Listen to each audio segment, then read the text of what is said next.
నాగర్ కర్నూలు జిల్లాలో ఇటీవలి కాలంలో జరిగిన రాజకీయేతర అంశాలతో పాటు అభివృద్ధి, సంక్షేమ, క్రీడా, సాంస్కృతిక, నేర వార్తలతో మా నాగర్ కర్నూలు జిల్లా ప్రతినిధి తిప్పర్తి విజయ్ అందించిన జిల్లా సమాచారం ఇప్పుడు విందాం. జిల్లాలో రెండో విడతలో రుణమాఫీ కింద 80,501 మంది రైతులకు 29 కోట్ల రూపాయల మేర రుణమాఫీ జరిగింది. ఇప్పటి వరకు దాదాపుగా 17,281 మంది రైతులకు 562 కోట్ల రూపాయలు రైతుల ఖాతాలో జమ చేయడం జరిగింది. తొలి విడత మాఫీ సందర్భంగా జిల్లా వ్యాప్తంగా రైతులు, ఎమ్మెల్యేలు, కాంగ్రెస్ పార్టీ నాయకులు ముఖ్యమంత్రి రేవంత్ రెడ్డి చిత్రపటానికి పాలాభిషేకం చేశారు. రుణమాఫీలో సమస్యలున్న రైతుల ఇబ్బందులు, సందేహాలు తీర్చేందుకు ఏఈఓల ద్వారా ఫిర్యాదులను స్వీకరిస్తున్నారు. జిల్లా కలెక్టర్గా బాధ్యతలు తీసుకున్న బదావత్ సంతోష్ క్షేత్రస్థాయి పర్యటనలకు అధిక ప్రాధాన్యత ఇస్తున్నారు. పాలనాధికారిగా ప్రజావాణిలో ప్రజల నుండి వచ్చే ఫిర్యాదులను స్వీకరిస్తూ తక్షణం పరిష్కరించాలని ఆదేశిస్తూ స్వయంగా పర్యవేక్షిస్తున్నారు. ప్రభుత్వ పాఠశాలలను, ఆసుపత్రులను, ప్రభుత్వ కార్యాలయాలను తనిఖీలు చేస్తున్నారు. కలెక్టర్ కార్యాలయంలో సమయపాలన పాటించని అధికారులు, సిబ్బందిని ఆయన మందలించారు.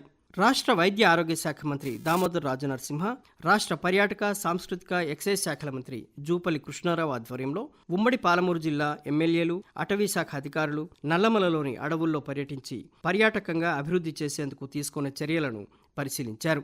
జిల్లాలో 2,000 హెక్టార్లలో నల్లమల అటవీ ప్రాంతం విస్తరించి ఉంది.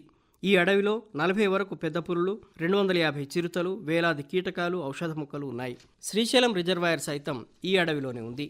జిల్లాలోని క్షేత్రాలతో పాటుగా కృష్ణానదీ తీరం ఆధారంగా 14 ప్రాంతాల్లో పర్యాటకాన్ని ప్రోత్సహిస్తారు. సోమశిల, శ్రీశైలం బోటు ద్వారా పర్యాటకులను ఆకర్షిస్తారు.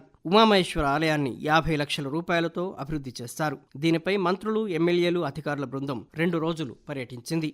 వర్షాకాలం వచ్చినందువల్ల జిల్లాలో సీజనల్ వ్యాధులు ప్రబలకుండా అధికారులు ముందస్తు చర్యలకు సిద్ధమయ్యారు. కలెక్టర్ ఇప్పటికే ఆయా శాఖలతో సమీక్షా సమావేశాన్ని నిర్వహించారు.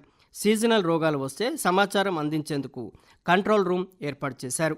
ఈ సీజన్లో జిల్లాలో 7 డెంగీ, 5 మలేరియా కేసులు నమోదయ్యాయి. ప్రతి శుక్రవారం డ్రై డే కార్యక్రమాన్ని నిర్వహిస్తున్నారు. రాష్ట్ర పంచాయతీరాజ్ శాఖ మంత్రి సీతక్క అచ్చంపేట నియోజకవర్గంలో పర్యటించారు. మన్ననూర్ వనమాలి ఆవరణలో చెంచు మహిళలతో ముఖాముఖిగా సమావేశమయ్యారు. నల్లమలలో పోడు భూములు సాగు చేసుకుంటున్న రైతులు అవే భూముల్లో వ్యవసాయం చేసుకోవడాన్ని కొనసాగించాలని అధికారులకు మంత్రి సూచించారు. 8,50,00,000 రూపాయలతో నిర్మించిన కస్తూర్బా పాఠశాలను మంత్రి ప్రారంభించారు. మొలచింతలపల్లిలో దాడికి గురైన ఆదివాసీ మహిళ ఈశ్వరమ్మను రాష్ట్ర ఎస్సీ ఎస్టీ కమిషన్ చైర్మన్ బక్కి వెంకటయ్య పరామర్శించి జిల్లా కలెక్టరేట్లో సమీక్షా సమావేశం నిర్వహించారు. అట్రాసిటీ కేసుల నమోదు, చర్యలు తీసుకోవడంలో నిర్లక్ష్యం వహించరాదని అధికారులకు సూచించారు.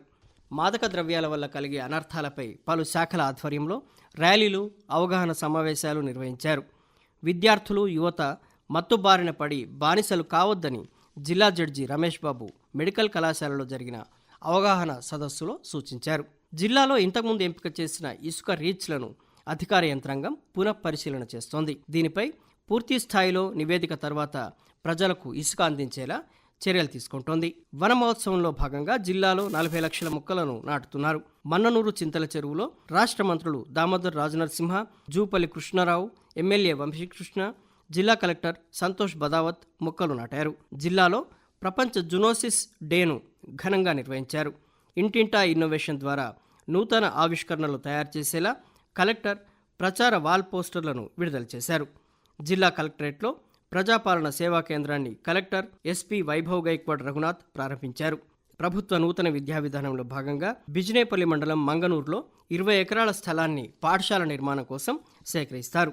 సొంత ప్రాంతం కల్వకుర్తికి ముఖ్యమంత్రి హోదాలో తొలిసారిగా వచ్చిన ముఖ్యమంత్రి రేవంత్ రెడ్డి ఆ ప్రాంత అభివృద్ధికి 309 కోట్ల రూపాయల నిధులను కేటాయించారు.